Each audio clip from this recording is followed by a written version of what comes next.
बुलाया, बेटा जाहर एक काम करो, क्या कार्य ये है कि तुम्हें 7 समंदर पार जाना है। आज तुम बहू लेकर आए हो, अब तुम अपने गुरु के दौरे चले जाओ, गुरु के पास में चले जाओ, तुम्हें भंडारा करना है। मेरे प्यारे मैया ने जिस समय आदेश दिया है, जाहर वीर महाराज 5 वीरों को अपने साथ में बुलाया और 5 वीरों को साथ में लेकर जाहर वीर महाराज आज भंडारा करने के लिए आगे के लिए बढ़े।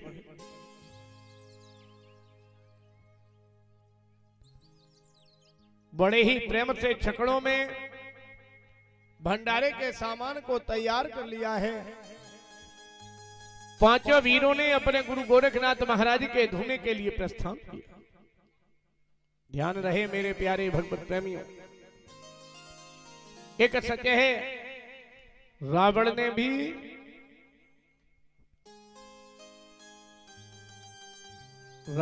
भी अंतिम समय जब लक्ष्मण रावण के पास में पहुंचे और ज्ञान का जब उपदेश पाया तो केवल एक ही बात, धर्म, दान, तप, यज्ञ जितने शीघ्रता से कर सको, क्योंकि कभी कल लौट कर नहीं आता है। अगर मन में आज विचार आया हो कि हमें सत्यनारायण की कथा करानी है, तो कतई कल्पना मत करो कि हमारे 4 रिश्तेदार एकत्रित होंगे और वो आ जाएंगे तभी हम कर पाते। मन में अगर आया है तो तत्क्षण जितने शीघ्रता से होकर गोरखनाथ के जितने शीघ्रता से प्रभु के नाम का नमन कर सकते हो, उतने ही शीघ्रता से उस कार्य को कर सकते हो, क्योंकि ये मन है बड़ा चंचल है, पता नहीं किस क्षण कहां पर किस जगह भटक जाए। आज मन में है कि हम भगवान के नाम की कथा कराएंगे और कल मन में ये विचार आया, बोले अच्छा अभी जो कुछ जमा पूंजी है वो भगवान के नाम की कथा में चली जाएगी, आगे की व्यवस्था सब गड़बड़ हो जाएगी, बोले अभी नहीं कराएंगे, आगे देखते हैं। और जिसने एक बार कह दिया आगे देखते हैं, फिर देखते देखते तुम तो चले जाओगे, आगे ना हो पाएगा। काफी लोगों के साथ में ऐसा हुआ। एक दिव्यापुर में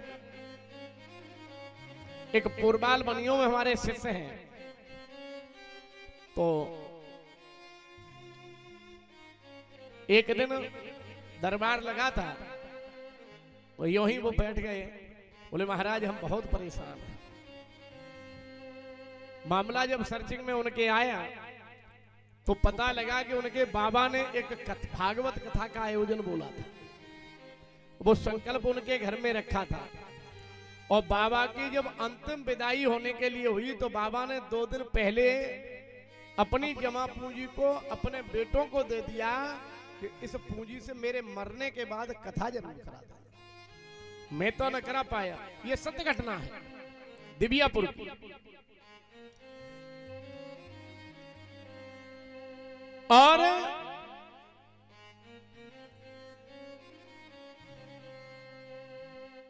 सच तो ये है, उन बेटों ने उस पैसे को लेकर, वो 4 भाई थे, चारों भाइयों ने उन पैसों को अपने पिता की संपत्ति मानकर उसमें विभाजन कर लिया।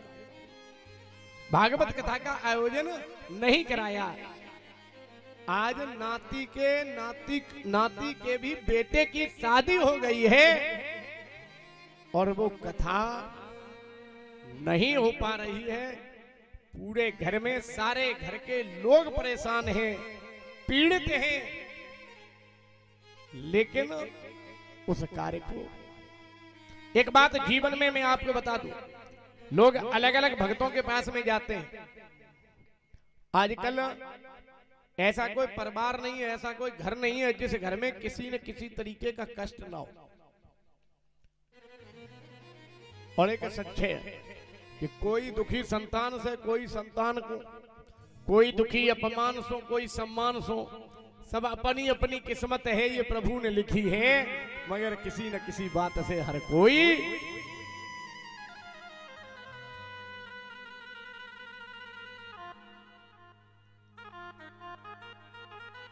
और जब किसी न किसी बात से कोई दुखी है, मेरे प्यारे भगवत, हम आप अपनी पीड़ा को दर्शाने के लिए आज नाना भांति की जो गद्दी चल रही हैं, जिन पर हम अपनी बात को कहने के लिए जिनके आ जाते हैं। मैंने आज इस विषय पर आपको बहुत ही सूक्ष्मता से अवगत करा दिया।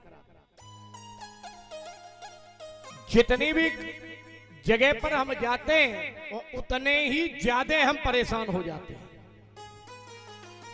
ये सच है। क्योंकि जो पूर्व में हमारी गद्दियां चलती थी, जो हमारे बुजुर्गों ने के जमाने में जिनके यहां गद्दियां लगा करती थी, उन गद्दियों को पूर्णमासी और अमावस या कोई भी पर्व है, पूर्णो, नौमी, अमावस, इन पर्वों पर ही गद्दी लगा करती थी। जो भी पुराने जो भी दरबार डाले जाते थे।